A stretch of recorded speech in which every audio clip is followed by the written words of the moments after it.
You don't get to have an opinion about what I do because you don't matter. The words sliced through me like glass. They weren't yelled. They weren't whispered. They were thrown, sharp and cold, across the living room at midnight, where the only light came from the television flickering in the corner. My name is Marissa, I'm 26, and in that moment I felt older than my years, hollowed out by a sentence I never imagined would come from the woman I loved. It started over something small. At least it should have been small. A half-empty wine glass left on the counter, a phone lighting up with messages she brushed off, me daring to ask why she'd been coming home later than usual. But the way her face twisted, the way her voice cracked into that venomous tone, it was like I had stepped on a landmine hidden in our own home. I stood frozen, one hand still clutching the hem of my sweatshirt like a child holding on to something, for comfort. She looked at me as if I were the problem, as if I were some nagging shadow instead of the person who had stood by her side for 3 years. The silence after her words was almost worse than the words themselves. It sat heavy between us, humming in my chest, louder than the television, louder than my own heartbeat. What makes love so fragile? The words, or the silence that follows them? I asked myself that as she turned her back on me, scrolling through her phone as if I no longer existed in the room. I wanted to scream, to ask her how I suddenly didn't matter, how I had gone from my everything to you don't get to have an opinion in the span of one night. Instead, I swallowed it. Because when betrayal comes, it doesn't always arrive in the form of an affair or a lie. Sometimes it arrives in a sentence. One you can never unhear. She poured herself another glass of wine, movements too calm for someone who had just shattered me, and that's when I noticed it. The way she shielded her phone with her hand, the quick flicker in her eyes when a notification glowed across the screen. It wasn't just anger she was hiding. Something else lived behind her words, something she didn't want me to see. And for the first time that night I realized this fight wasn't about me at all. It was about the secret she thought she could keep. I wish I could say that night was the first time she cut me down, but the truth is, the cracks had been spreading long before. Looking back, they were everywhere. Tiny fractures I tried to smooth, over-convincing myself it was normal, that all couples had rough patches. But now, when I replay them, I can hear the sharpness in her voice, see the dismissive roll of her eyes, feel the sting of being laughed at in a room full of people I thought were friends. It started small. She'd mock my career, softly, with a smirk, like my work wasn't real because it didn't come with a corner office or a salary that matched hers. At parties, when I'd say something, she'd cut me off with a joke that left everyone else chuckling while I sat there burning. Inside, I told myself it was playful. That's what she called it anyway. You're too sensitive, Marissa, it's just a joke. But jokes aren't supposed to leave you awake at night, staring at the ceiling, wondering if you've become the punchline of your own relationship. The phone was another thing. She never used to care before. I'd see her texts light up sometimes. She'd laugh and read them aloud. But then it shifted. Suddenly the phone was face down on the table, locked with a passcode I didn't know. She'd excuse herself to the bathroom in the middle of dinner and stay there long enough for the food to go cold. When I asked, she'd sigh, as if I were exhausting her. You're paranoid. I'm allowed to have private conversations. You don't own me. Late nights at work became routine. At first I believed her. I wanted to believe her. She had an important job, deadlines, meetings that ran over. But then came the unanswered calls, the texts that went green and stayed unread, until morning. She'd come home smelling like perfume that wasn't hers, clothes slightly wrinkled as if she'd been somewhere else before deciding to walk through our door. I tried to talk to her. God knows I tried. I sat her down, voice trembling but steady, enough to ask if something was wrong. She stared at me like I had grown 2 heads. You're too controlling, Marissa. Not everything is about you. And just like that, I was silenced again, left feeling like maybe I really was the problem, like maybe love meant biting my tongue until it bled. But other people started noticing. A friend pulled me aside after dinner one night, whispering, "Are you two okay? She doesn't seem present." Another hinted that they'd seen her somewhere she wasn't supposed to be. I brushed it off, laughed too loudly, told them they were mistaken, but inside I was unraveling. And then came the receipt, folded in her jacket pocket, slipped carelessly where I was never meant to find it.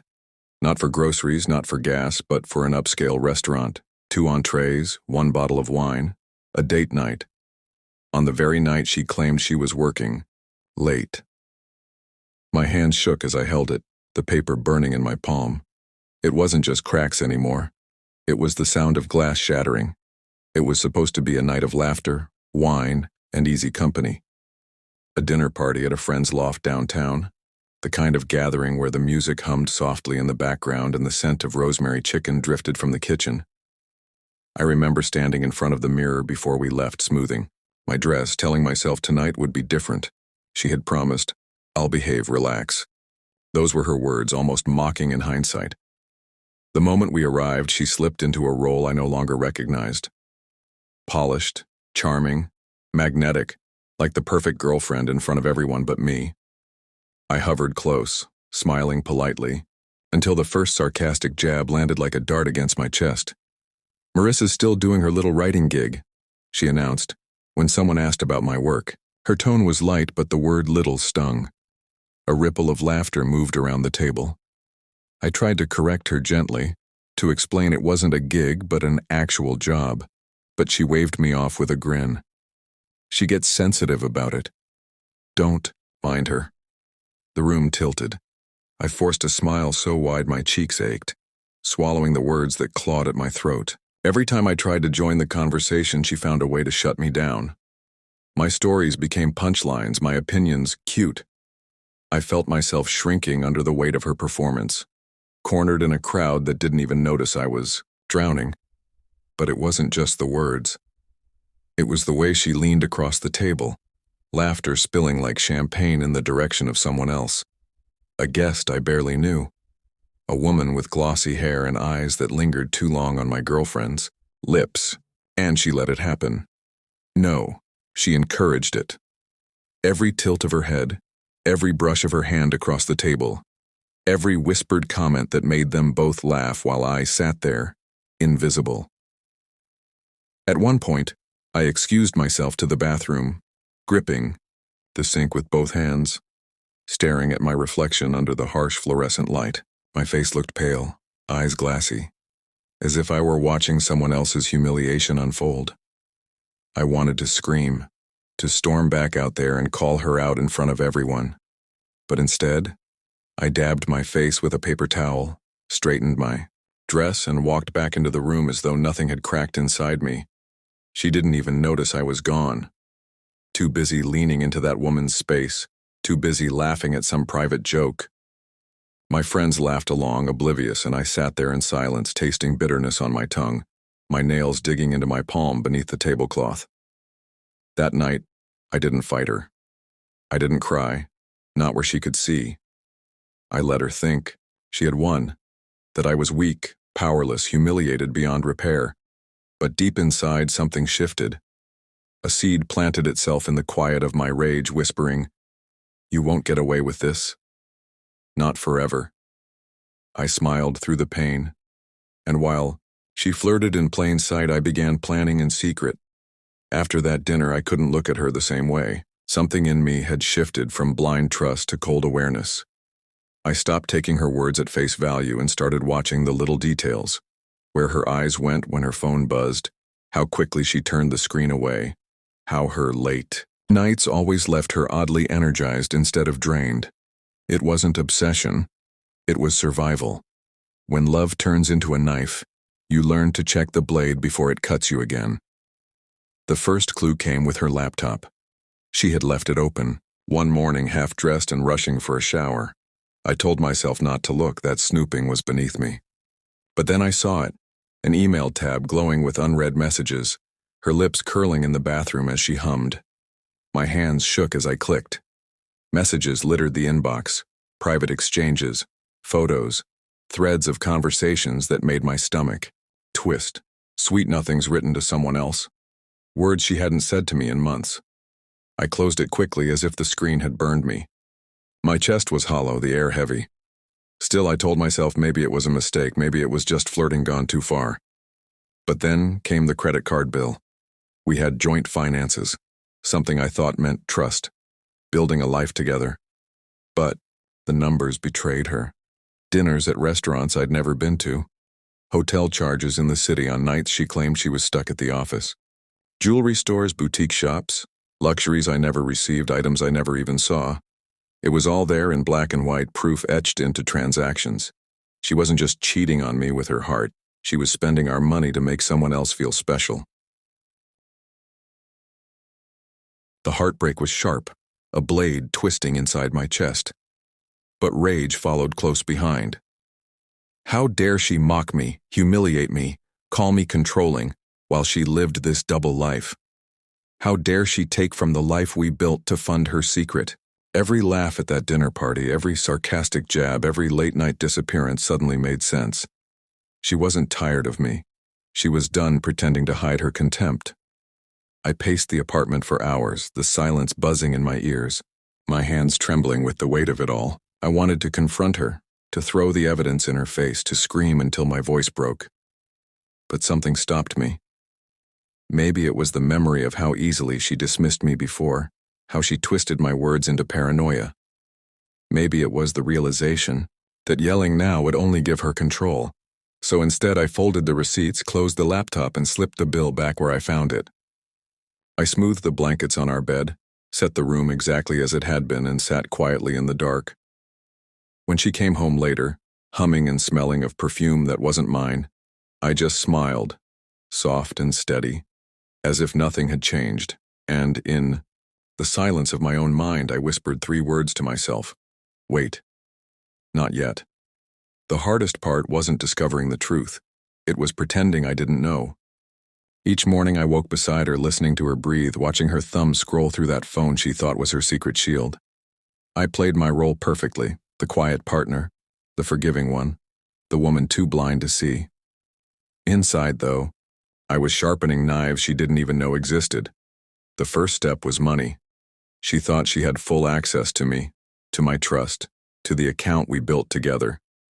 But trust can be revoked, and so can signatures. Quietly, I called the bank, restructured what was mine, and shifted my savings into a separate account with her name nowhere near it. I spoke calmly to the leasing office, making sure her name carried more weight than mine on the contract. So when the time came, the walls we lived in would not fall on me. I learned how to untangle myself from her threads while she was too busy, weaving lies into someone else's bed. Then came my independence. I stopped waiting for her texts to light up my night. I filled my evenings with friends I had neglected, hobbies I had buried, moments of laughter that were mine alone. When she asked what I'd been doing, I answered lightly, giving her just enough to believe I was distracted but not enough to see the fire building behind my eyes. I let her think I was shrinking, when in truth I was growing into a woman who no longer needed her shadow to stand tall. And she grew careless. Late nights turned into entire weekends gone. Excuses became shorter, lazier, as if she believed I had accepted my place as second best.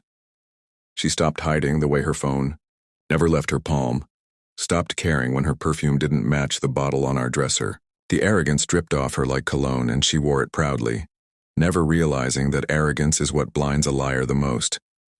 I watched, I waited, I smiled. At dinners, she'd mock me, and I'd laugh softly, as though her words didn't land anymore. With friends, she'd flaunt her charm, and I'd sip my drink unbothered, letting her dig her own grave one smirk at a time. The calmer I became, the bolder she grew, and the bolder she grew, the easier it became to set the trap, because I wasn't planning to scream or throw or beg. No, I wanted the truth to be revealed under lights so bright she couldn't deny. Yet I wanted her lies to crumble not in the privacy of our home, but on a stage where every person she had fooled could see her unmasked. So while she thought I was shrinking, I was preparing. Quietly, carefully, piece by piece, I built the moment that would break her performance, and when the time came, she wouldn't just lose me, she'd lose the illusion she thought she controlled. The stage was almost ready. The night of the explosion was dressed up as something ordinary. A friends' gathering, warm lights strung across the backyard, the hum of conversation layered with the smell of grilled food and cheap wine. Everyone was laughing, relaxed, unaware that the air between us carried a fuse I had been waiting to light. I stayed quiet, calm, glass in hand, my smile measured. She sat beside me, radiant in her arrogance, as if the world revolved around her. Charm and I was just another piece of furniture in the room. It didn't take long for her to slip into her routine.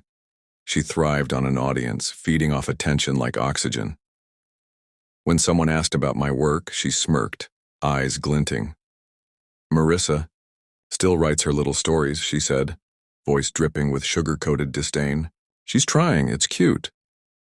Laughter followed, shallow and easy, though a few faces glanced at me uncomfortably. I just nodded, letting it pass through me like smoke. She thought she had humiliated me again. She thought I was too small to strike back, but I was done swallowing humiliation. Tonight wasn't hers to own. Tonight was mine. I set my glass down gently, the clink silencing a few conversations. "Actually," I began, my voice steady, "I've been working on something else lately. A story, you could say." Her eyes narrowed. She knew that tone, the one she used to ignore when I tried to fight back. But this time, I wasn't fighting. I was cutting. I reached into my bag and pulled out a neat folder. Inside, the receipts, the credit card statements, a few printed screenshots of emails and photos she thought she had hidden. I didn't throw them, didn't yell. I laid them out, one by one, across the table like cards in a game I had already won. A hotel charge here, a dinner for two there. A string of messages signed with hearts and promises she never gave to me. The laughter stopped. The room fell still, eyes darting between me, the papers, and her face draining of color. Her confident smirk faltered, then vanished altogether. "What is this?" she hissed, her voice cracking under the weight of her own exposure. "Proof," I said simply. Not a scream, not a plea. Just the truth.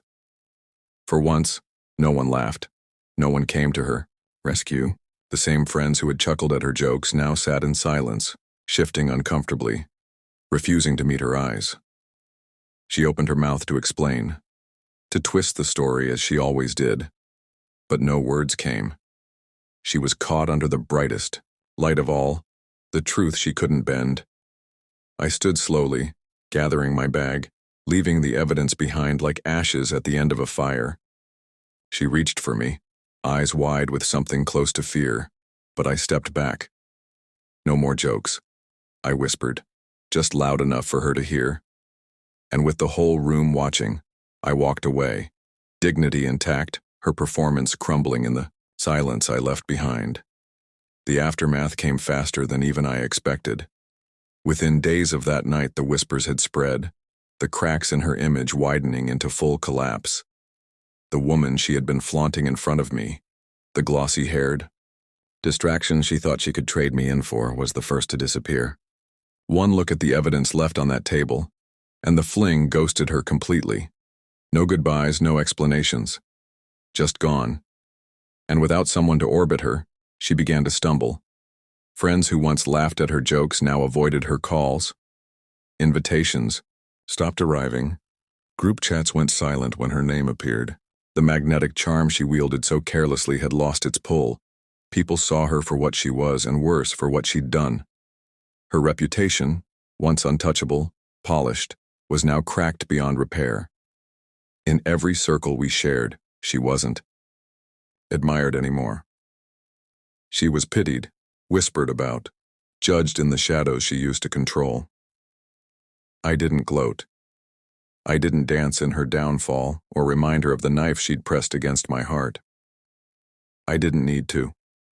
Watching her unravel was like watching a storm collapse on itself, loud and chaotic, but destined to burn out. My silence was louder than any revenge I could have screamed. Meanwhile, I moved forward. I poured my energy into work, into the friends who had stood by me quietly even when I was too blind to notice. I rediscovered myself in small rituals.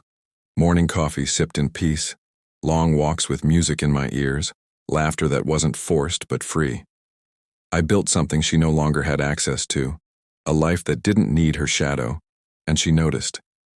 God, she noticed. The texts began first, long, rambling apologies.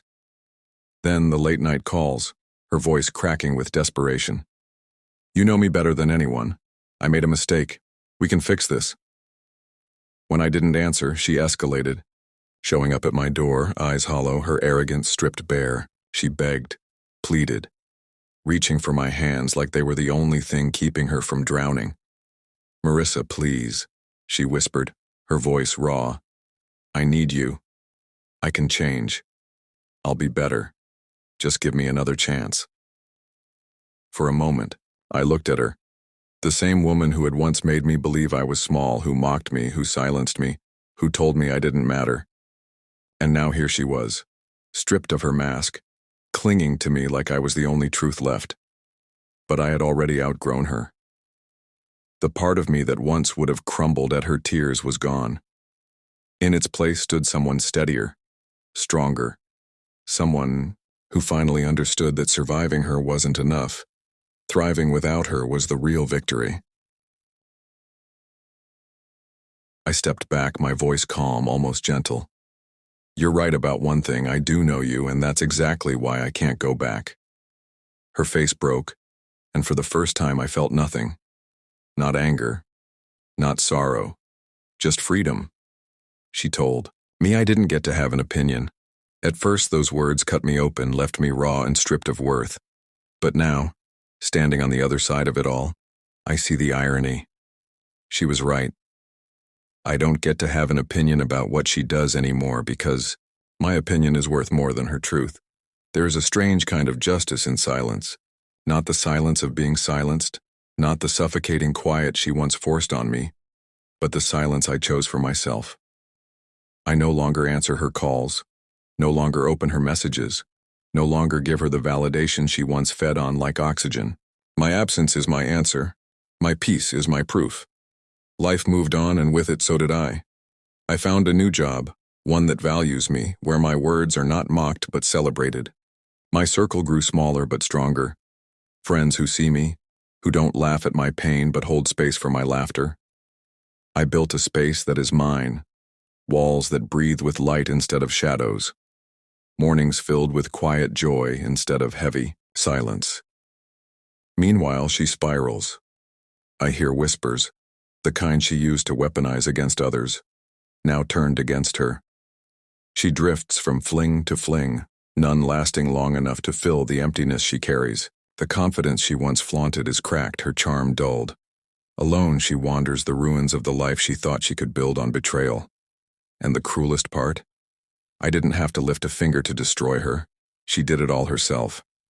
Don't celebrate her downfall because revenge, real revenge, was never about watching her collapse.